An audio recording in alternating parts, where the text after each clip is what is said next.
gudoomiye hore ee gobolka Shabeellada Hoose Cabdiqaadir Sidi oo waraysi siiyay telefishinka Star TV ayaa waxa aan wax ka weydiinay ciidamada AMISOM tacadiyada ay ka geystaan gobolka Shabeellada Hoose. Cabdiqaadir Sidi ayaa sheegay in markii gudoomiyaha gobolka Shabeellada Hoose uu ahaa uu la xisaabtami jiray ciidamada AMISOM markii ay tacadiye ka geysanayaan gobolkaas, balse hadda ay mudan tahay buu su'aashaas in la weydiiyo gudoomiyaha haatan talada haya gobolkaasi, balse waqtigii aan joogay ayuu yiri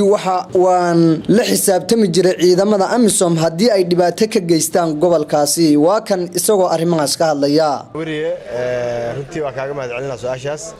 anigu xilligan gobolka joogay oo maxaan ku raadayay Shabeellada Hoose haddii qadaf yar shacabka Soomaaliyeed loo geystay anigu waa ka hadli jiray marqaati baad keedeen shacabka Soomaaliyeed macna ciidanka aan hor socon jiray horta goorma wax la haleynay aniga la socday marka saaleeliga marka ciidanka AMISOM xilliga aniga laga qaaday xilka wixii ka dambeeyay xogo waxyaalo badan ka dhaceen waa maqlay idaacadan ka maqlay telefishinada ka maqlay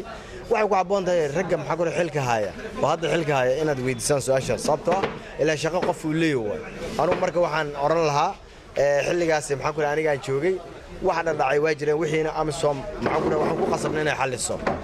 waxa jirtay maxaa ku radaa dayaradaha droniska iyo gantaalada Tomahawk iyo Cruise-ki macnaha waa aniga waa ka digi jiray waxaan oran jiray hal shacab iska badhaaf geed oo shacabka maxaa ay leeyihiin ama geed camba hadduu ku burburo macnaha dacwan maxkamadda Heegan aan ka balaqaanaa ku soo oogo iska dhaafeen binaadin wax loo geystay xilliga aniga joogay haba yaraatee nimanka argixisay waa la dagaalami jiray wax shacab wax loo geysan jirina ma jirin sale isaamaani maayo mar haddii wax loo geystana magdhaw waa la siin jiray saleeliga marka arintaasi aad baan ugu xunnahay haday wax jiraan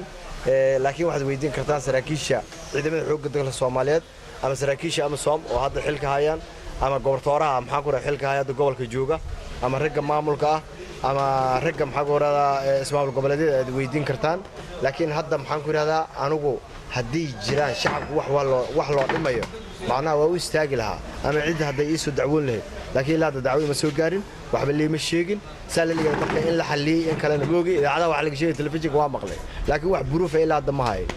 inta badan gobolka Shabeellada Hoose oo ah gobolka ay inta badan ciidamada AMISOM ka howlgalaan iyagoona u jooga la dagaalanka al-shabaab ayaa waxa ay dadka gobolkaasi ku sugan waxa ay sheegaan cabashooyin la xiriira in ay tacadiye u geystaan ciidamada AMISOM iyo sidoo kale diyaaradaha aan duuliyaha lahayn kuwaasoo madaafiic ku garaaca dadka shacabka. Maxamed Cabdi Cismaan Maxamed Faradheere Star TV magaalada Muqdisho.